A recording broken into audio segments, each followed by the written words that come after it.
Hello bull trackers. दोस्तों CAS system के ऊपर हमने 3 वीडियोस बनाकर आपके साथ शेयर किए। काफ़ी डिटेल में हमने आपको एक्सप्लेन किया, हर एक एस्पेक्ट को डिटेल में आपके साथ शेयर किया। काफ़ी सारे आपके कमेंट्स आए और कमेंट्स में आप देखेंगे तो काफ़ी गुस्सा है, फ्रस्ट्रेशन है और एक चीज़ जो कॉमनली वहाँ पे हमें बार-बार देखने को मिल रही है कि लोग ऐसा महसूस कर रहे हैं कि इसके पीछे बहुत बड़ी कॉन्स्पिरेसी थ्योरीज़ हैं। सो एक-एक करके हम उन कॉन्स्पिरेसी थ्योरीज़ की सच्चाई को पता करने की कोशिश करेंगे। क्या ये जेन स्ट्रीट से ध्यान हटाने के लिए किया गया? क्या ऑपरेटर्स को इसके बारे में पहले से जानकारी थी? क्या जो फर्स्ट डे बड़ा मूव हमें डाइवर्जेंस देखने को मिला, क्या उसमें बड़े लोगों ने पैसा बनाया? क्या ये सिस्टम बड़े इंस्टीट्यूशंस को फ़ायदा पहुँचाने के लिए लाया गया? इस तरीके की बहुत सी बातें हो रही हैं। तो एक-एक करके हम समझेंगे कि किसमें कितनी सच्चाई है। दोस्तों ध्यान रहे कि हम एक सेबी रजिस्टर्ड रिसर्च एनालिस्ट हैं। सो हम जो कुछ भी हमें बोलना है एविडेंस के बेस पर बोलना है। हम हवा में ऐसे ही कुछ नहीं बोल सकते। तो हम कोशिश करेंगे कि फैक्ट्स के साथ आपके साथ बात करें और हवा में कुछ भी ना बताएँ। अगर कोई चीज़ हमें नहीं पता होगी, हम श्योर नहीं हैं, तो हम वो डिस्क्लेमर आपको दे देंगे।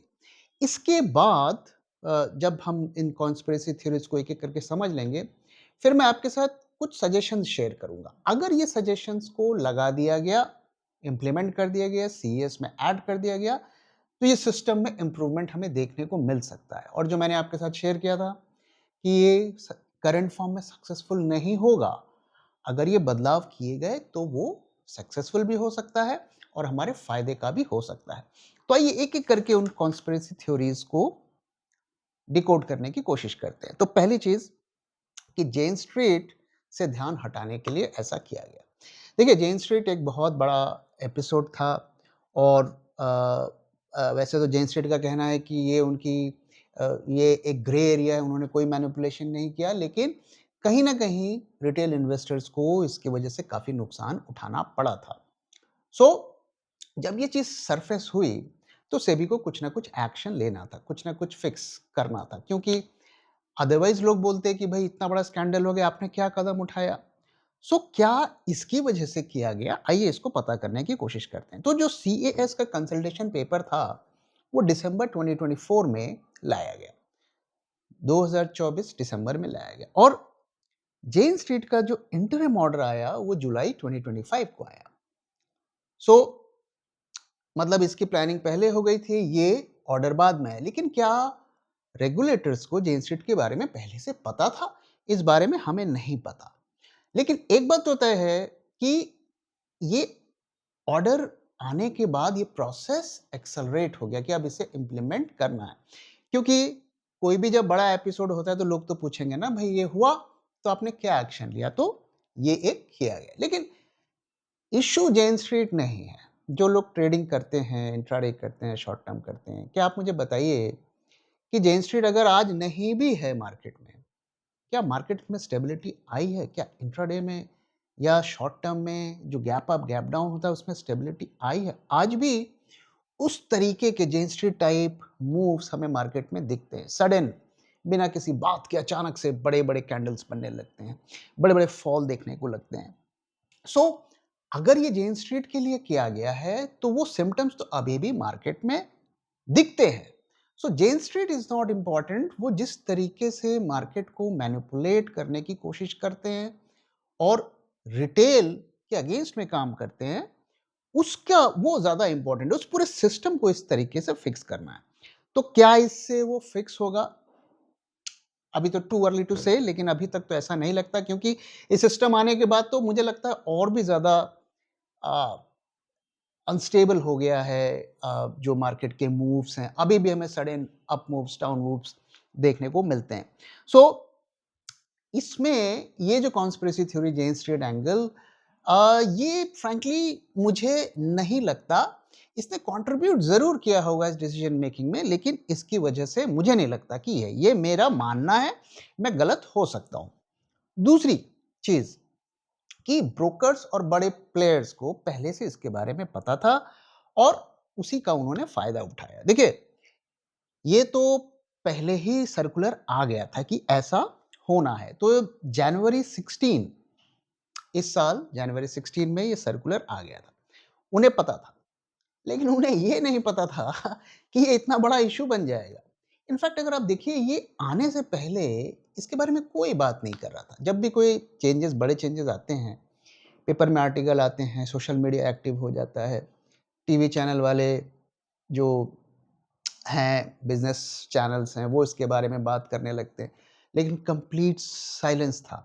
किसी को इसके बारे में खबर नहीं थी। किसी ने उसके बारे में बात नहीं, हमने भी नहीं किया, क्योंकि हमें भी लगा इतने सारे चेंजेस हो रहे हैं, एक और चेंज भी होगा। इनफैक्ट मैं ऑनेस्टली आपके साथ शेयर करता हूँ कि हमने वो सर्कुलर भी नहीं पढ़ा। और इसकी वजह ये है कि कहीं न कहीं लोग जो है कह रहे हैं कि इतने चेंजेस हो रहे हैं, एक और चेंज हो जाएगा, क्या फ़र्क पड़ता? तो एक मतलब कोई सिस्टम में लोगों का ज़्यादा इंटरेस्ट नहीं था। और इसका फिर ये बड़ा सरप्राइज़ निकल कर आया। तो ये बात सही है कि जो बड़े प्लेयर्स थे, उनको पता था कि ये होने वाला है, और जो इंस्टीट्यूशंस बाहर की कंट्रीज़ में काम करते हैं, उन्हें सिस्टम की पूरी अंडरस्टैंडिंग थी। हमारे लिए ये बिल्कुल नया सिस्टम था और हम कल्पना भी नहीं कर सकते थे कि ऐसा कुछ होगा। सो उसका फ़ायदा क्या उन्होंने उठाया? देखो, हमारे पास कोई एविडेंस नहीं है, लेकिन जिस तरीके की मूवमेंट्स हमें देखने को मिली, तो देखो कुछ ना कुछ तो इसमें दाल में कुछ काला लगता है। मुझे लगता है कि इसके ऊपर एक इन्वेस्टिगेशन तो बनता है, करना चाहिए। आपको क्या लगता है? ज़रूर आप बताइए। थ्योरी नंबर 3, जो पहले दिन का 200 पॉइंट का जंप था, वो फुल मैनिपुलेशन था। देखिए, मैनिपुलेशन था या नहीं था, ये हम तो बिना एविडेंस के बता नहीं सकते। लेकिन अननेचुरल था, ये नॉर्मल नहीं था, ये एबनॉर्मल था। और जिन्होंने भी ये डिसीजन लिया, उनको एंटिसिपेशन होना चाहिए कि हमने प्लस माइनस 3% रखा है, स्पॉट की ट्रेडिंग बंद है, तो प्राइजेस कैसे डिसाइड होंगे? मुझे लगता है कहीं ना कहीं ये एक लैप्स है, ये जजमेंट का फेल्योर है। और जो मूवमेंट वहां पर हुई, और लाखों लाखों करोड़ों इन्वेस्टर्स को, लाखों मतलब पर अकाउंट लाखों रुपए का लॉस हुआ है, बड़े स्केल पर। और कई लोग इसके बारे में बोल रहे हैं, खास करके जो ऑप्शंस की बड़ी-बड़ी पोजीशंस बनाते हैं हेजिंग में। उस दिन हेजिंग के रूल भी काम नहीं कर रहे थे। आर्बिट्रेज में भी जो एक जो अनएक्सपेक्टेड मूव हमें देखने को मिल रहा था। सो एक इसका इन्वेस्टिगेशन होना चाहिए, तो फैसला हो जाएगा। अगर हम नहीं करेंगे, इसको ऐसे ही छोड़ देंगे, सो लोगों के मन में डाउट रहेगा। तो ये होना चाहिए। देखिए, जब 9/11 हुआ और उससे पहले जो मार्केट्स में हल्की-हल्की गिरावट शुरू हो गई थी, तो इन्वेस्टिगेशन हुआ। उन्होंने जो भी शॉर्ट सेलर्स थे, उनसे पूछा जाके, "भई आपने क्यों शॉर्ट किया था? आपको क्या इन्फॉर्मेशन थी?" और निकल कर आ गया। वहीं से जो 9/11 की इन्वेस्टिगेशन शुरू हुई, शॉर्ट सेलर से ही स्टार्ट हुई। सो ये होना चाहिए। कॉन्फिडेंस लेने के लिए हमारा होना चाहिए, और बेशक वो आके कह दें कि नहीं-नहीं, इसमें कोई मैनिपुलेशन नहीं हुआ है, ये कह दें रिपोर्ट में, लेकिन एक इन्वेस्टिगेशन होना चाहिए। एक जो वजह जिसके कारण ये हो सकता है, वो ये कि चूँकि ज़्यादा लोगों ने इसमें पार्टिसिपेट नहीं किया, थिन ऑर्डर बुक थी, सो इस वजह से वाइल्ड मूवमेंट देखने को मिला। ये एक बेनिफिट ऑफ डाउट हमें दे सकते हैं, लेकिन नेक्स्ट डे भी हमें वही पैटर्न लगभग देखने को मिला। सो इसका एक होना चाहिए, और होके हमें बताना चाहिए कि भाई देखो, नहीं, यहाँ पे मैनिपुलेशन हुआ है या नहीं हुआ है, तो बात क्लियर हो जाएगी। ती चौथी चीज़ जो है कि ये जो प्लस माइनस 3% रेंज रखा गया है, ये इसलिए रखा गया है कि मैनिपुलेशन हो। अब ये तो हम कैसे बताएँ कि ये किस लिए रखा गया है? क्या कारण है कि इतनी बड़ी रेंज रखी गई? देखिए, पहले दिन 200 पॉइंट निफ्टी का गैप देखने को मिला। 200 पॉइंट करीब 0.8% होता है, 1% भी नहीं। 3% करेंगे तो 500-600 पॉइंट।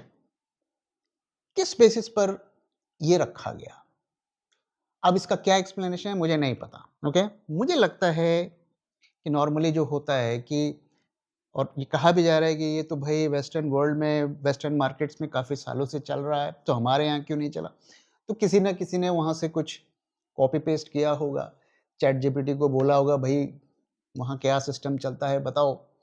अब वहाँ पे हो सकता है प्लस माइनस 3% हो, मुझे नहीं पता कितना है वहाँ पे, होगा 3%, प्लस माइनस 3%, उसी को कॉपी पेस्ट किया गया है। लेकिन वहाँ पे बाकी जो चीज़ें हैं, जो उस प्लस माइनस 3% को प्रोटेक्ट करती हैं, रिटेल इन्वेस्टर्स को प्रोटेक्ट करती हैं, वो चेंजेस नहीं किए गए। यानी कि आपने एक चीज़ तो कॉपी पेस्ट कर ली, दूसरी चीज़ नहीं की।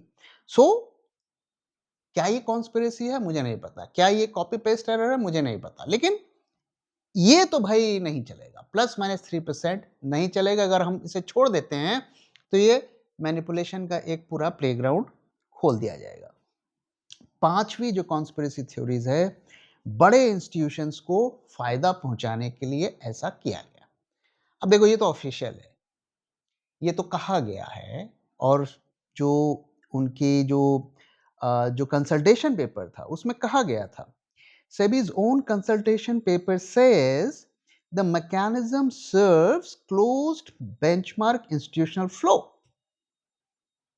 तो जो ETFs होते हैं, मैंने आपके साथ पहले भी शेयर किया, उनका गोल होता है क्लोजिंग पे ट्रेड करना, क्लोजिंग प्राइस पे ट्रेड करना। अब इंडिया में क्लोजिंग प्राइस पर ट्रेड नहीं हो सकता, 3:30 से पहले ट्रेडिंग करनी है, क्लोजिंग प्राइस बाद में आता है।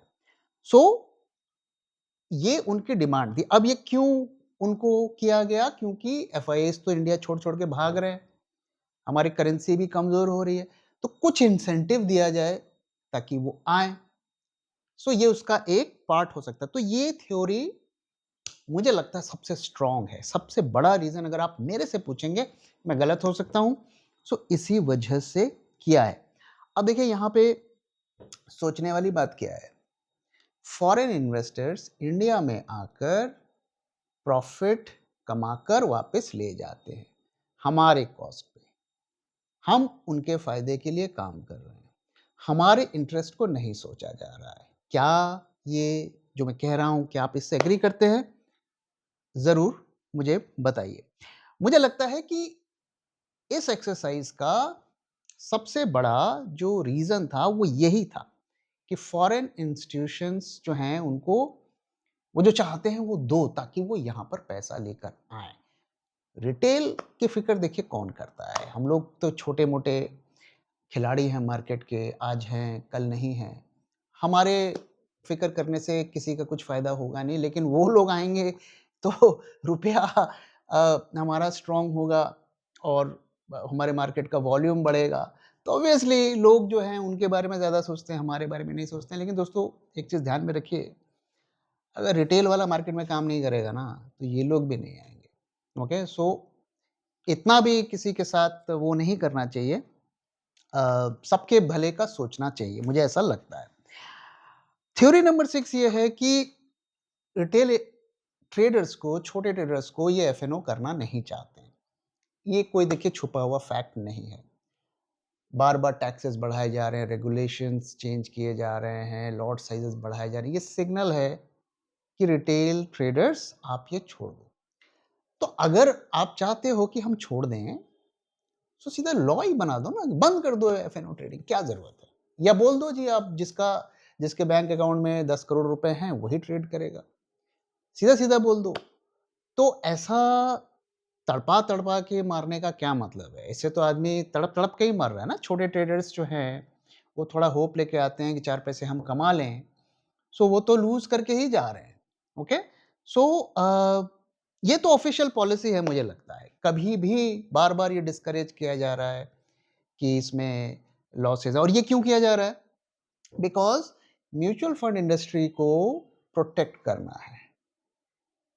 आप जानते हैं क्यों, मुझे इसे बताने की जरूरत नहीं है। एफएनओ से वो फायदा उन लोगों को नहीं मिलेगा जो म्यूचुअल फंड इंडस्ट्री से मिलेगा। तो सीधा मैसेज ये है कि आप छोड़ दो एफएनओ ट्रेडिंग और आप म्यूचुअल फंड्स करो और स्टॉक करो। ये मैसेज निकल कर आ रहा है, कोई ओपनली नहीं बोल रहा है, लेकिन ये मैसेज निकल कर आ रहा है। आप इस बारे में क्या सोचते हैं? जरूर अपना फीडबैक भी शेयर करिएगा। सो ये कॉन्स्पिरेसी थ्योरीज चल रही हैं, क्या सही है क्या गलत है इसका आकलन करना मुश्किल है। मैंने कोशिश की डेटा फैक्ट्स के बेसिस पर आपके साथ शेयर करूं, और मैंने अपना व्यू पॉइंट भी शेयर किया। मुझे क्या लगता है मैंने वो भी शेयर किया, मैं गलत भी हो सकता हूं। आप जरूर बताइएगा कि आप इस बारे में क्या सोचते हैं। अब आइए, अब देखिए ये सिस्टम बन गया, अब इसके साथ ही जीना है, इसके साथ ही मरना है। देखिए हम लोग तो छोटे खिलाड़ी हैं, हम थोड़ी ना कुछ बदलाव ला सकते हैं और सूनर और लेटर हम इस सिस्टम को एक्सेप्ट हमें करना ही पड़ेगा, हमारे पास कोई चारा नहीं है। आज हम जिस दौर में जी रहे हैं, ऊपर से डिसीजन आता है, हमको फॉलो करना है। जो कहा जाएगा आपको चुपचाप मानना है, आपकी कोई सुनवाई नहीं है, आपकी कोई बात सुनने को रेडी नहीं है। तो ठीक है, हम इसको अडैप्ट कर लेंगे, एक्सेप्ट कर लेंगे, जैसा कि पास्ट में होता है, हमारे पास कोई चारा नहीं है। लेकिन मैं कुछ सजेशंस शेयर करता हूँ। अगर इनमें से 2-3 को भी इम्प्लीमेंट कर दिया गया, तो ये सिस्टम इम्प्रूव हो सकता है और हमारे फ़ायदे का भी हो सकता है। तो एक-एक करके मैं अपने सजेशंस शेयर करता हूँ। पहली बात तो ये कि जो +-3% है, ये तो देखिए इट्स इट्स फूलिशनेस। मुझे नहीं पता कि किसने बनाया, क्यों बनाया, लेकिन ये पूरी फूलिशनेस है और कोई गलती मानेगा नहीं, ये बात भी सही है, लेकिन इसको फिक्स करना चाहिए, ओके? आप अगर 0.3% नहीं कर सकते, 1.5% कम से कम करिए। अच्छा रहेगा इसको डायनामिकली डिसाइड करिए। जैसे मार्जिन हम कैलकुलेट करते हैं इंट्राडे, दिन में कई बार बेस्ड ऑन वोलेटिलिटी, उसके हिसाब से करिए। अगर सारे दिन मार्केट एक सुस्त रेंज में चल रहा है, हम क्लोजिंग में +-3% का रेंज क्यों दें? आप बताइए, कुछ सेंस बनता है? 3:15 तक आपका टाइट रेंज 0.3% पे चल रहा है और आपने बोल दिया कि क्लोजिंग में जी ये +-3% हो सकता है। ये क्या लॉजिक है? ये चेंज होना चाहिए। मोस्ट लाइकली अगर लोगों ने सीएस में पार्टिसिपेट नहीं किया, तो ये चेंज इनको करना ही पड़ेगा। दूसरा, मैंने आपके साथ शेयर किया था कि बाहर के देशों में ईटीएफ्स जो होते हैं, वो काफ़ी ज़्यादा ट्रेड करते हैं। 10% वॉल्यूम उनका पैसिव ईटीएफ्स का होता है। पैसिव ईटीएफ्स मतलब जो जो इंडेक्स के जो ईटीएफ्स होते हैं, 10% वॉल्यूम होता है और वहाँ पर एक स्पेशल ऑर्डर होता है, मार्केट ऑन क्लोज, यानी कि क्लोजिंग प्राइस पर ट्रेडिंग होती है। हमारे यहाँ तो क्लोजिंग प्राइस पर ट्रेड नहीं होता है। So MOC order, market on close order, वो सब वही मारते हैं। ओके, सो ये ऑर्डर फ्लो होना चाहिए और इस ऑर्डर की खासियत क्या है? ये ऑर्डर ऐसा नहीं है कि आप 3:15 के बाद ही डाल सकते हैं।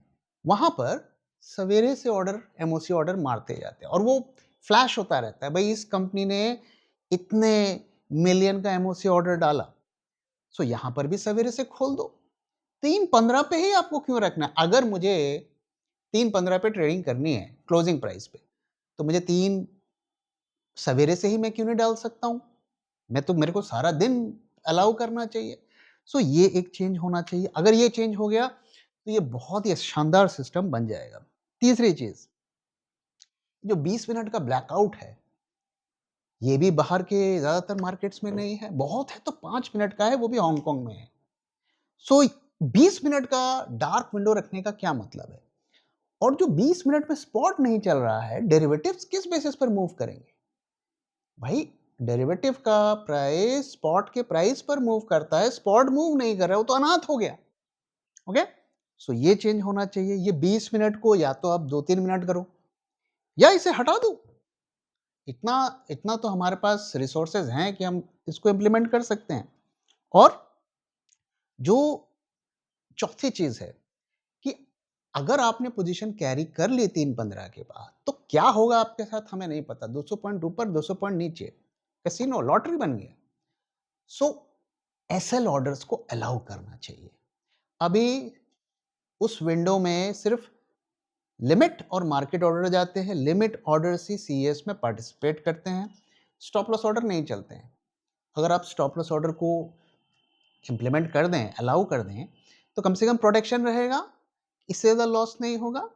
सो ये भी रिटेल के बेनिफिट के लिए। और अगर ये हो गया, तो फिर हम भी सीएस में आराम से पार्टिसिपेट कर लेंगे, क्योंकि हमें पता है कि यार मेरा स्टॉप लॉस लगा हुआ है, इससे ज़्यादा लॉस मुझे होगा नहीं। सो ये करना चाहिए। और देखिए, अगर रिटेल इन्वेस्टर्स और ट्रेडर्स का कॉन्फिडेंस लेना है, तो पहले तो स्कैम्स को पकड़ना पड़ेगा और फिर उसका क्विक एक्शन भी लेना पड़ेगा। आज एक ऑपरेटर एक बड़ा सा कैंडल मारता है, मेरा स्टॉप लॉस खा के अपना प्रॉफिट बना के चला जाता है। पहली बात तो है कि उसको वो पकड़ में आएगा कि नहीं आएगा, ये सबसे बड़ी क्वेश्चन मार्क है। फिर अगर पकड़ में आ गया, उसका फैसला आते-आते 2 साल, 3 साल लग जाएगा। सो और 3 साल बाद के बाद फैसला आएगा भी, तो भई मेरा तो लॉस तो रिकवर हुआ नहीं। सो पहली बात तो है कि सर्वेलेंस को बढ़ाना पड़ेगा और क्विक एक्शन भी लेना पड़ेगा। आज देखिए कितना फास्ट एक्शन होता है। कोई वीडियो में कुछ बोल देता है, अब देखो तुरंत उसका वीडियो ब्लॉक हो जाता है। कई इन्फ्लुएंसर्स हैं, बेचारे वो वीडियो बना-बना के 2-4 पैसे कमाते हैं, उनको अब चैनल बंद करवा देते हैं। तो भई इतनी एफिशिएंसी तो ऑपरेटर को पकड़ने के लिए भी लगानी चाहिए ना, ये तो करना चाहिए। सो सर्वेलेंस इम्प्रूव होना चाहिए, इससे भी रिटेल का कॉन्फिडेंस आएगा। तो ये कुछ सजेशंस हैं। अब देखो, हम लोग तो छोटे-मोटे लोग हैं, हमारी बात को सुना जाएगा, नहीं सुना जाएगा ये नहीं पता मुझे। लेकिन अगर ये किया जाए, तो ये सिस्टम और अच्छा हो जाएगा और हम सबको फ़ायदा होगा। देखिए ब्रोकर्स को भी फ़ायदा होगा, रेगुलेटर को भी फ़ायदा होगा, हमारी इकॉनमी को भी फ़ायदा होगा, टैक्सेशन भी बढ़ेगा, सबको फ़ायदा होगा, विन-विन होगा। और अगर हमने ऐसा सिस्टम बना दिया जो एंटी रिटेल है, किसी को फ़ायदा नहीं होगा। धीरे-धीरे रिटेल कम हो जाएगा, इंस्टीट्यूशंस भी नहीं आएँगे, फॉरेन मनी भी नहीं आएगा, ब्रोकर्स को भी नुकसान होगा, कोई इसका बेनिफिशियरी नहीं होगा। तो होपफुली इसमें से कुछ ना कुछ किया जाएगा और हमें जल्दी अच्छी खबर सुनाई जाएगी। सो दोस्तों, इसी के साथ इस वीडियो को यहाँ पे खत्म कर रहा हूँ। वीडियो कैसा लगा ज़रूर बताइएगा, अपना फीडबैक भी शेयर करना मत भूलिएगा। Thank you very much for watching and thank you for your time.